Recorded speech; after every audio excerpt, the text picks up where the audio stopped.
जय हिंद दोस्तों। आप सभी लोगों का बहुत बहुत स्वागत है। और उत्तर प्रदेश का जो पार्ट 1 था करंट अफेयर्स का, वो कल वीडियो अपलोड हो गया है। तो आप लोगों में से जिन्होंने भी वो वीडियो नहीं देखा है, प्लीज़ एक आप लोग देख लीजिएगा। चलिए सेकंड पार्ट देखते हैं, और एक से दो वीडियो और मैक्सिमम होगा, फिर हमारा मैक्सिमम पोर्शन कंप्लीट हो जाएगा यूपी करंट अफेयर का। फिर भी कुछ रहता है तो जो हम लोग कंबाइंड एक साथ जो current affair top 30, top 20, top 50 current affairs की जो भी वीडियोज़ आती रहेंगी, उसमें वो हमारा कवर हो जाएगा। तो उसके लिए आपको परेशान नहीं होना है। तो सबसे पहला न्यूज़ है, ये भी काफ़ी इंपॉर्टेंट था। गौतम बुद्ध नगर, जिसे हम नोएडा भी बोलते हैं, नोएडा में ही है। गौतम बुद्ध नगर जिले में नोएडा अपना है, नोएडा पुलिस कमिश्नरेट। तो वो जो है पहला ISO 9001 2015 सर्टिफाइड पुलिस कमिश्नरेट बन चुका है उत्तर प्रदेश का। एक मानक होता है ISO 9001 2015, उसमें कुछ मानक हैं, स्टैंडर्ड हैं, उनको जब आप पूरा कर लेते हैं तो वो सर्टिफिकेट आपको दिया जाता है। तो उत्तर प्रदेश का पहला पुलिस कमिश्नरेट गौतम बुद्ध नगर पुलिस कमिश्नरेट है, जिसको ये ISO 9001 2015 सर्टिफाइड पुलिस कमिश्नरेट बोला गया है। अगर हम लोग आगे देखेंगे तो देखिए, उत्तर प्रदेश में जो पुलिस कमिश्नरेट की व्यवस्था है, ये 2020 में शुरू की गई थी। और कुल 3 चरणों में अभी तक हम पुलिस कमिश्नरेट व्यवस्था को देखते हैं अलग अलग शहरों में। 13 जनवरी 2020 में सबसे पहले लखनऊ और नोएडा में पुलिस कमिश्नरेट व्यवस्था को लाया गया था। उसके बाद अगले साल 26 मार्च 2021 को कानपुर और वाराणसी में इस पुलिस कमिश्नरेट व्यवस्था को लागू किया गया था। और अंत में गाजियाबाद, आगरा और प्रयागराज में 2022 में नवंबर में एक साथ इस व्यवस्था को लाया गया था। तो आप देख सकते हैं कुल 7 ऐसे शहर हैं अपने उत्तर प्रदेश में जहां पर पुलिस कमिश्नरेट व्यवस्था को लाया गया है।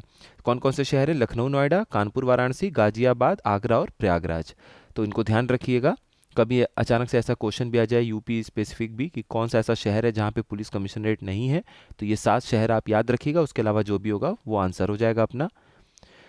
उत्तर प्रदेश, ये अगस्त की न्यूज़ है। एक डिजिटल मीडिया नीति लाई गई थी उत्तर प्रदेश सरकार के द्वारा। इसको देख लेते हैं क्या है।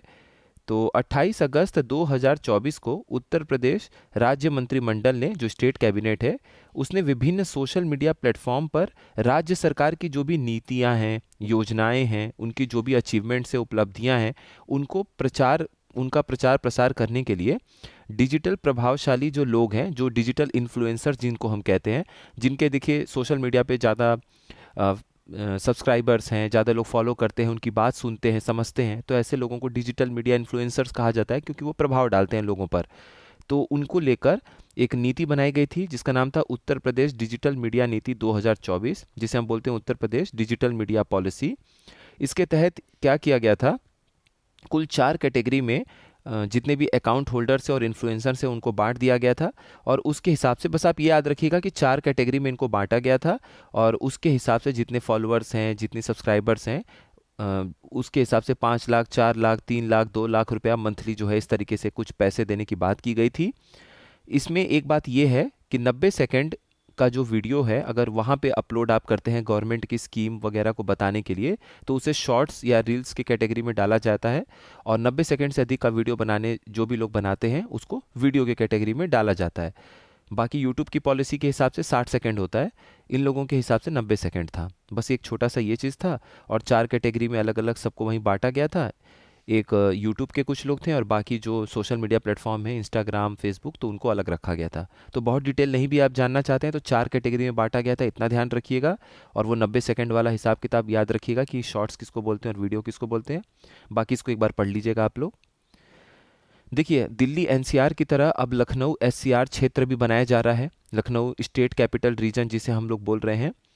तो इसमें आपको क्या ध्यान देना है, पहले तो एक एरिया को ध्यान रखिएगा। एग्जैक्ट नहीं भी याद रख पा रहे हैं तो इतना ध्यान रखिएगा कि 27,826 स्क्वायर किलोमीटर के आसपास का वो एरिया है। इसलिए आपको ये बताया जा रहा है पॉइंट, क्योंकि वो आपको पूछ सकते हैं स्टेटमेंट देकर कि 50,000 स्क्वायर किलोमीटर या फिर 1 लाख स्क्वायर किलोमीटर से ज़्यादा के एरिया में लखनऊ SCR क्षेत्र को बसाया जाएगा। तो वो गलत हो जाएगा। न 50,000 है, न 25, न 1 लाख है। 27,826 है, मतलब 30,000 से कम ही है। एक ही आसपास 2-3 बार आंकड़ा देख लेंगे तो एग्ज़ाम में याद आ जाएगा। इसमें कुल 6 ज़िले हैं जिनको शामिल किया जा रहा है। लखनऊ है, क्योंकि लखनऊ कैपिटल रीजन है, लखनऊ होगा ही। उसके बगल में जो भी आप ज़िले देखते हैं, हरदोई है, सीतापुर है, उन्नाव है, रायबरेली है और बाराबंकी है। कानपुर इसमें नहीं है। तो अगर आपसे सिर्फ एक ये क्वेश्चन पूछ दे कि लखनऊ एससीआर क्षेत्र में कौन सा जिला शामिल नहीं है, कानपुर सिर्फ ऑप्शन दिया है, सिर्फ एक ऑप्शन टिक करना है तो कानपुर हो गया। और अगर आपसे पूछे कितने जिले हैं, 4, 5, 6, 7 ये ऑप्शन है तो 6 जिले पे टिक करना है।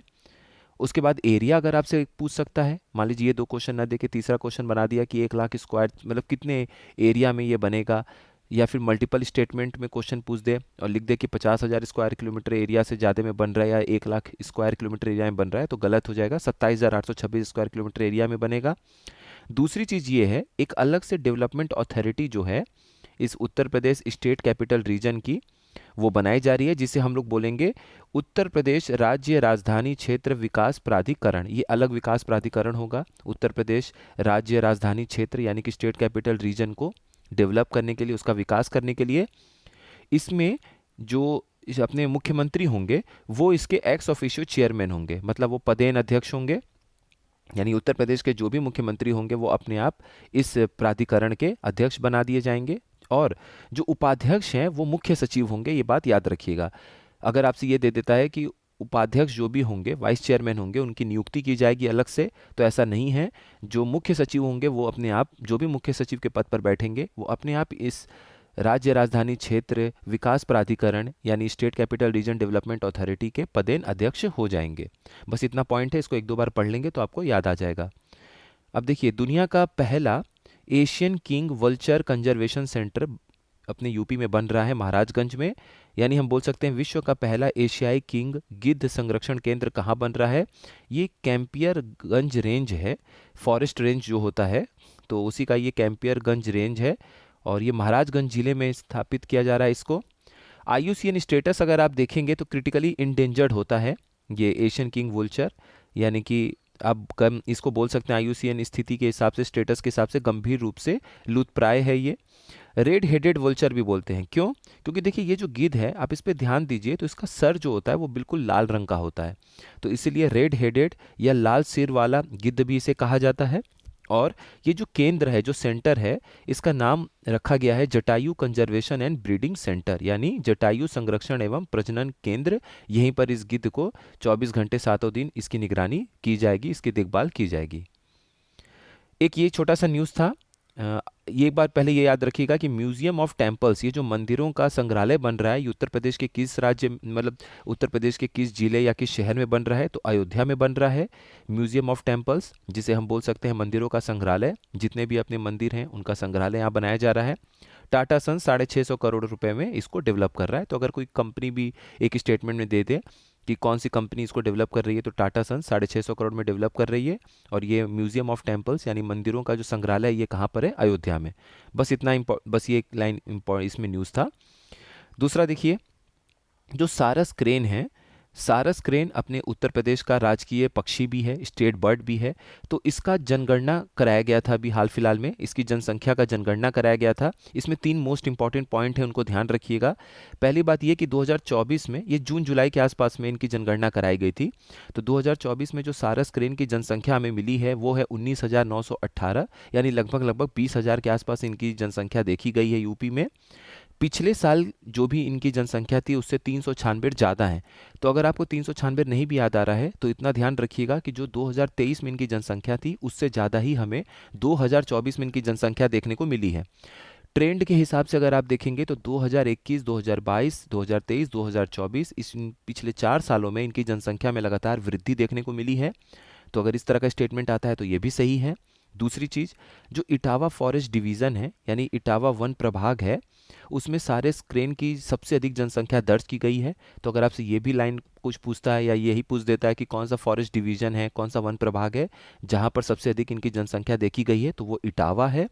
कितनी? लगभग 3289 के आसपास, मतलब 3300 के आसपास इनकी जनसंख्या देखी गई है। दूसरी चीज़, जो मऊ फॉरेस्ट डिवीज़न है, जो मऊ वन प्रभाग है, उसमें पिछले 1 दशक में पहली बार 6 सारस क्रेन वहाँ पर देखे गए हैं, उस वन प्रभाग या उस फॉरेस्ट डिवीज़न में। कहाँ पर? मऊ में। ये 3 इंपॉर्टेंट पॉइंट था, इसको आप लोग अच्छे से देख लीजिएगा। देखिए, जो आयुष्मान भारत हेल्थ अकाउंट के तहत आभा जिसको हम लोग बोल रहे हैं, ID दी जाती है आयुष्मान भारत डिजिटल मिशन के तहत, उसमें उत्तर प्रदेश पहला राज्य बन चुका है पूरे भारत का जिसमें 10 करोड़ से अधिक आभा आईडीज यानी Ayushman Bharat health account IDs जो हैं वो लोगों को दिए गए हैं। यही एक इंपॉर्टेंट न्यूज़ है। बाकी जो डिटेल है वो आप लोग अलग से ज़रूर ये देख लीजिएगा कि आयुष्मान भारत क्या है, आयुष्मान भारत कब लागू किया गया था, आयुष्मान भारत डिजिटल मिशन क्या है और आभा अकाउंट कितने नंबर की आईडी होती है। अगर आप में से कोई भी इसके बारे में कुछ डिटेल लिखेंगे तो यूट्यूब कमेंट सेक्शन में उनको पिन कर दिया जाएगा। तो हमेशा कोई ना कोई आप लोगों में से कुछ ना कुछ बताते ही रहते हैं तो सबको सीखने को मिल जाता है। तो आभा आईडी के बारे में कुछ भी अगर कोई डिटेल आप लोग में से कोई बता सकेंगे तो उनको पिन कर दिया जाएगा। तो ये लगभग अपना दूसरा वीडियो कंप्लीट होता है। आप लोग इसको पीडीएफ डाउनलोड करके रिवाइज कर लीजिएगा। बाकी हम लोग जो टोटल करंट अफेयर्स अभी और भी देखेंगे जो भी पिछले अभी तक दिया गया है वो वहाँ से आप लोग देख लीजिएगा। उसमें यूपी का भी करंट काफ़ी सारा कवर किया गया है और अलग प्लेलिस्ट भी है करंट अफेयर्स की, वो भी आप लोग एक बार देख लीजिएगा। बाकी पीडीएफ फिर से आप लोगों को सारे मंथ का जय हो स्टडी के मेन टेलीग्राम चैनल पे कुछ दिनों में अपलोड कर देंगे, तो आप लोग वहाँ से भी पीडीएफ को देख लीजिएगा, रिवाइज कर लीजिएगा। मिलते हैं नेक्स्ट इन्फॉर्मेटिव वीडियो में। आप सभी लोगों का बहुत बहुत धन्यवाद।